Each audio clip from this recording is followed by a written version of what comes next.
Welcome to The Explainer. Today we're diving into Mark Manson's huge bestseller, The Subtle Art of Not Giving a Fuck, and its totally counterintuitive guide to what actually makes for a good life. So let's just start with something kind of weird. 2 words carved on a tombstone. Don't try. They belong to a guy named Charles Bukowski, someone our culture would pretty much label a total loser, who somehow, against all odds, became a massive success. Yeah, Bukowski's life was not a self-help story, not even close. For 30 years, he was getting rejection letters from publishers, calling his work crude, disgusting. He just drowned all that failure in booze while slogging away at a dead-end post office job. He's kind of the poster child for the American dream, right? Never give up. He fought against everything and won. So, why in the world was his final message to everyone, don't try? What is going on there? And right there, that's the first huge idea. Bukowski's genius wasn't in overcoming his flaws to become some perfect winner. It was that he was just comfortable with being a failure. He never tried to be someone he wasn't. He was just honest about it. And this totally shatters that core belief of self-help, that you have to be positive all the time to live a good life.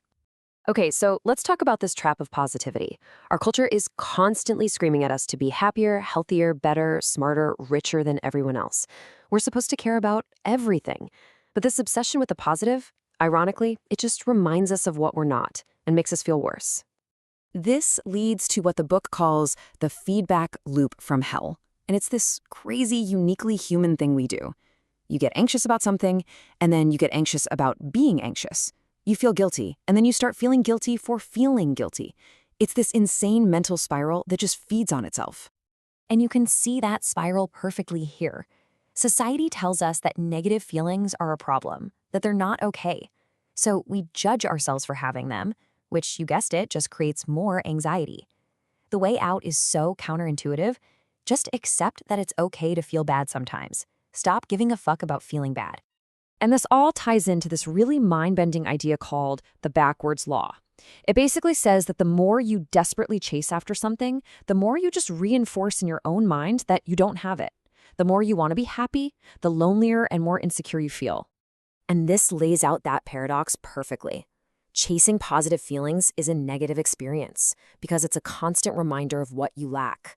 But accepting a negative experience, like the struggle at the gym, or the tough conversation, or the business failure, that's an act of courage. And that, in itself, is a positive experience. All right, let's tackle the next big myth. This idea that a good life means a life with 0 problems. We get sold this fantasy of a perfect, stress-free existence, but the truth is something else entirely. I mean, just think about the story of the Buddha.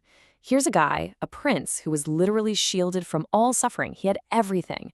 And he found his life completely empty and meaningless. It was only when he went out and faced the reality of sickness and aging and death that he figured out a deep truth, that life is suffering. Pain is part of the deal. And this leads to one of the most important takeaways from the book. Don't hope for a life without problems, because that doesn't exist. Instead, you should hope for a life full of good problems. See, problems never actually go away. They just get traded in for better ones. So the big secret here isn't to get rid of problems. Not at all. It's about finding problems that you actually enjoy solving.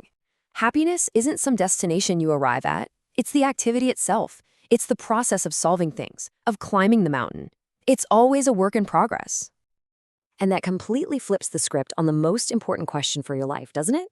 It stops being, what do I want to enjoy? And it becomes, what pain am I willing to endure to get what I want? Because the real joy, it isn't at the top of the mountain, it's in the climb. Okay, so where does this leave us? Well, it leads us to our third major idea, the incredible freedom you get from just being average. We're going to tackle the myth that you have to be exceptional to have a good life. See, for decades, we had this self-esteem movement that basically told a whole generation that the main goal was just to feel good about yourself. And that led to a lot of entitlement, this belief that you deserve amazing things without actually, earning them. People feel great, but they don't do great things, because doing great things requires facing painful truths. And this is fueled by what Manson calls the tyranny of exceptionalism. Think about it. We are bombarded 24/7 with the extremes. On social media, you only see the absolute best of the best and the worst of the worst. It makes just being normal, being average, feel like a total failure. But here's the paradox.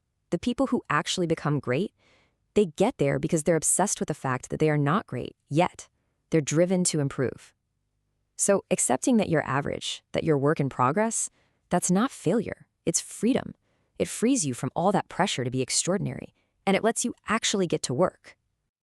So, if chasing positivity is a trap, a problem-free life is a fantasy, and being exceptional is a distraction, what's left? What's the actual answer? Well, it all boils down to one thing: choosing your values and how you measure them wisely.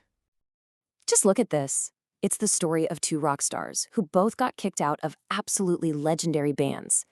Their lives show you everything. Dave Mustaine from Megadeth valued being more successful than his old band, Metallica. He sold 25 million albums and still felt like a failure. Pete Best, kicked out of the Beatles, chose to value family and stability, and he found happiness. Same problem, totally different values, completely different lives. So Manson lays out some pretty common values that he just calls, well, shitty values. And why are they shitty? Because they're terrible metrics for a good life. They're superficial, they're often out of your control. Pleasure feels good, but it's an effect, not a cause, and needing to be right all the time just means you never learn anything. But on the other hand, you have good, healthy values. And what's different about these? Well, they're grounded in reality. They're constructive. And most importantly, they are things you can control. You can choose to be honest right now. You can choose to be curious. These are values that give you good problems to solve. And this is the whole subtle art. It's not about being apathetic, not caring about anything. No way. It's the exact opposite. It's a powerful tool for focus. It's about consciously choosing what's actually important enough to give a fuck about. Your family, your work, your real values, and just letting go of the rest. And that's really the question this all leaves you with. In a world that's constantly demanding you care about a million different things, your greatest power is your ability to choose what truly matters. That choice is what defines you. It's what sets your priorities. And ultimately, it's what determines the quality of your life. So, what will you choose?